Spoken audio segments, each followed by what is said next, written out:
بسم اللہ الرحمن الرحیم۔ شروع اللہ کے نام سے جو سب پر مہربان ہے، بہت مہربان۔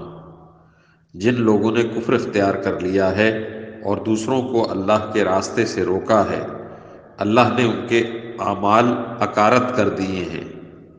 اور جو لوگ ایمان لے آئے ہیں اور انہوں نے نیک عمل کیے ہیں اور ہر اس بات کو دل سے مانا ہے جو محمد صلی اللہ علیہ وسلم پر نازل کی گئی ہے، اور وہی حق ہے جو ان کے پروردگار کی طرف سے آیا ہے، اللہ نے ان کی برائیوں کو معاف کر دیا ہے اور ان کی حالت سنوار دی ہے۔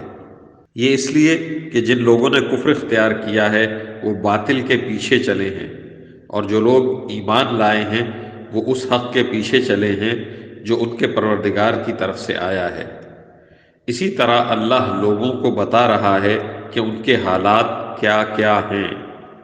اور جب ان لوگوں سے تمہارا مقابلہ ہو جنہوں نے کفر اختیار کر رکھا ہے تو گردنیں مارو، یہاں تک کہ جب تم ان کی طاقت کچل چکے ہو تو مضبوطی سے گرفتار کر لو، پھر چاہے احسان کر کے چھوڑ دو یا فدیہ لے کر، یہاں تک کہ جنگ اپنے ہتھیار پھینک کر ختم ہو جائے۔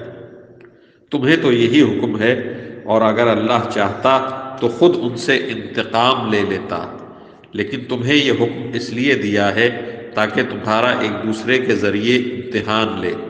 اور جو لوگ اللہ کے راستے میں قتل ہوئے، اللہ ان کے اعمال کو ہرگز اکارت نہیں کرے گا، اور انہیں منزل تک پہنچا دے گا اور ان کی حالت سنوار دے گا، اور انہیں جنت میں داخل کرے گا جس کی انہیں خوب پہچان کرا دی ہوگی۔ اے ایمان والو، اگر تم اللہ کے دین کی مدد کرو گے تو وہ تمہاری مدد کرے گا اور تمہارے قدم جما دے گا۔ اور جن لوگوں نے کفر اپنا لیا ہے ان کے لیے تباہی ہے، اور اللہ نے ان کے اعمال اکارت کر دیے ہیں۔ یہ اس لیے کہ انہوں نے اس بات کو ناپسند کیا جو اللہ نے نازل کی تھی، چنانچہ اللہ نے ان کے اعمال ضائع کر دیے۔ بھلا کیا ان لوگوں نے زمین میں چل پھر کر نہیں دیکھا کہ ان لوگوں کا انجام کیسا ہوا جو ان سے پہلے گزرے ہیں؟ اللہ نے ان پر تباہی ڈالی اور کافروں کے لیے ایسے ہی انجام مقدر ہیں۔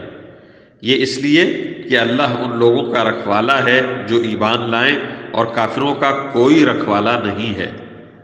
یقین رکھو کہ جو لوگ ایمان لائے ہیں اور انہوں نے نیک عمل کیے ہیں، اللہ ان کو ایسے باغات میں داخل کرے گا جن کے نیچے نہریں بہتی ہوں گی۔ اور جنہوں نے کفر اپنا لیا ہے وہ یہاں تو مزے اڑا رہے ہیں اور اس طرح کھا رہے ہیں جیسے چوپائے کھاتے ہیں، اور جہنم ان کا آخری ٹھکانہ ہے۔ اور کتنی بستیاں ہیں جو طاقت میں تمہاری اس بستی سے زیادہ مضبوط تھیں جس نے اے پیغمبر تمہیں نکالا ہے، ان سب کو ہم نے ہلاک کر دیا اور ان کا کوئی مددگار نہ ہوا۔ اب بتاؤ کہ جو لوگ اپنے پروردگار کی طرف سے ایک روشن راستے پر ہوں، کیا وہ ان جیسے ہو سکتے ہیں جن کی بدکاری ہی ان کے لیے خوشنما بنا دی گئی ہو اور وہ اپنی نفسانی خواہشات کے پیچھے چلتے ہوں؟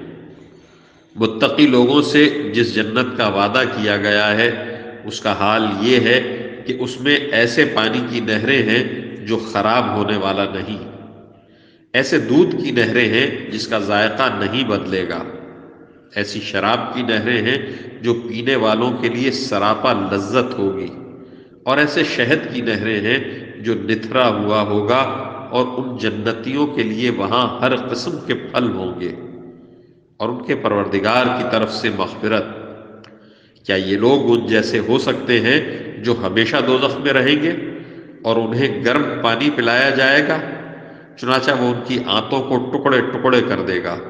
اور اے پیغمبر صلی اللہ علیہ وسلم، ان میں سے کچھ لوگ وہ ہیں جو تمہاری باتیں کانوں سے تو سنتے ہیں، لیکن جب تمہارے پاس سے نکل کر جاتے ہیں تو جنہیں علم عطا ہوا ہے ان سے پوچھتے ہیں کہ ابھی ابھی آپ صلی اللہ علیہ وسلم نے کیا کہا تھا۔ یہ وہ لوگ ہیں جن کے دلوں پر اللہ نے مہر لگا دی ہے اور جو اپنی نفسانی خواہشات کے پیچھے لگے ہوئے ہیں۔ اور جن لوگوں نے ہدایت کا راستہ اختیار کیا، اللہ نے انہیں ہدایت میں اور ترقی دی ہے۔ اور انہیں ان کے حصے کا تقوی عطا فرمایا ہے۔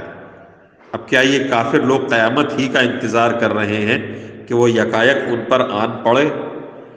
اگر ایسا ہے تو اس کی علامتیں تو آ چکی ہیں، پھر جب وہ آ ہی جائے گی تو اس وقت ان کے لیے نصیحت ماننے کا موقع کہاں سے آئے گا؟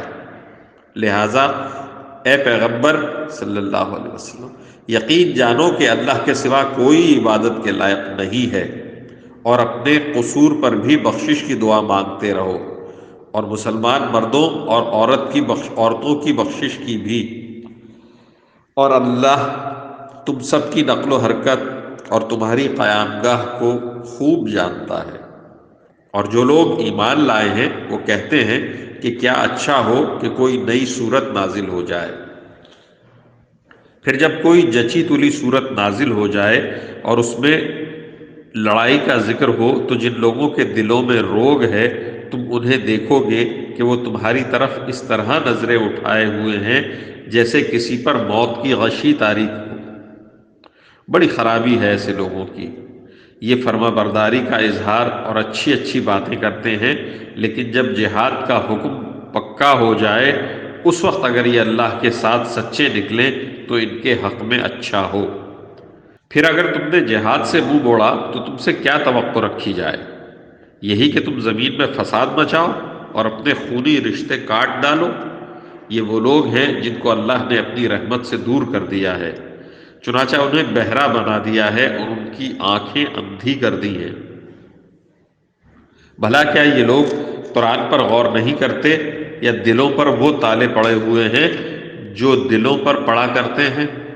حقیقت یہ ہے کہ جو لوگ حق بات سے پیٹھ پھیر کر مڑ گئے ہیں، باوجود یہ کہ ہدایت ان کے سامنے خوب واضح ہو چکی تھی، انہیں شیطان نے پٹی پڑھائی ہے اور انہیں دور دراز کی امیدیں دلائی ہیں۔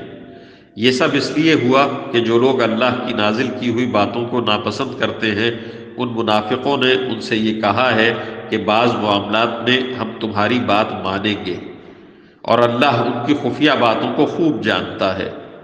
پھر اس وقت ان کا کیا حال بنے گا جب فرشتے ان کی روح اس طرح قبض کریں گے کہ ان کے چہروں پر اور پیٹھوں پر مارتے ہوئے جاتے ہوں گے۔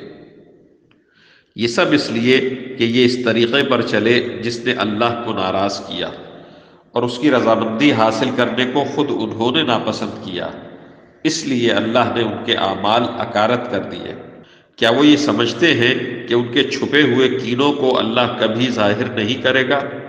اور مسلمانوں، اگر ہم چاہیں تو تمہیں یہ لوگ اس طرح دکھا دیں کہ تم ان کی علامت سے انہیں پہچان جاؤ، اور اب بھی تم انہیں بات کرنے کے ڈھب سے ضرور پہچان ہی جاؤ گے، اور اللہ تم سب کے اعمال کو خوب جانتا ہے۔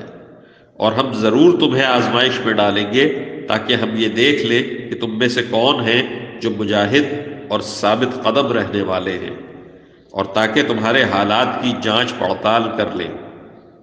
یقین رکھو کہ جن لوگوں نے کفر اپنا لیا ہے اور دوسروں کو اللہ کے راستے سے روکا ہے اور پیغمبر سے دشمنی ٹھانی ہے، باوجود یہ کہ ان کے سامنے ہدایت واضح ہو کر آ گئی تھی، وہ اللہ کو ہرگز کوئی نقصان نہیں پہنچا سکتے، اور عنقریب اللہ ان کا سارا کیا دھرا غارت کر دے گا۔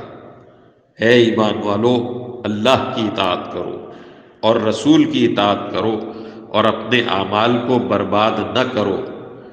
جن لوگوں نے کفر اپنا لیا ہے اور دوسروں کو اللہ کے راستے سے روکا ہے، پھر کفر ہی کی حالت میں مر گئے ہیں، اللہ کبھی ان کو نہیں بخشے گا۔ لہٰذا اے مسلمانوں، تم کمزور پڑھ کر صلح کو دعوت نہ دو، تم ہی سربلند رہو گے۔ اللہ تمہارے ساتھ ہے اور وہ تمہارے اعمال کو ہرگز برباد نہیں کرے گا۔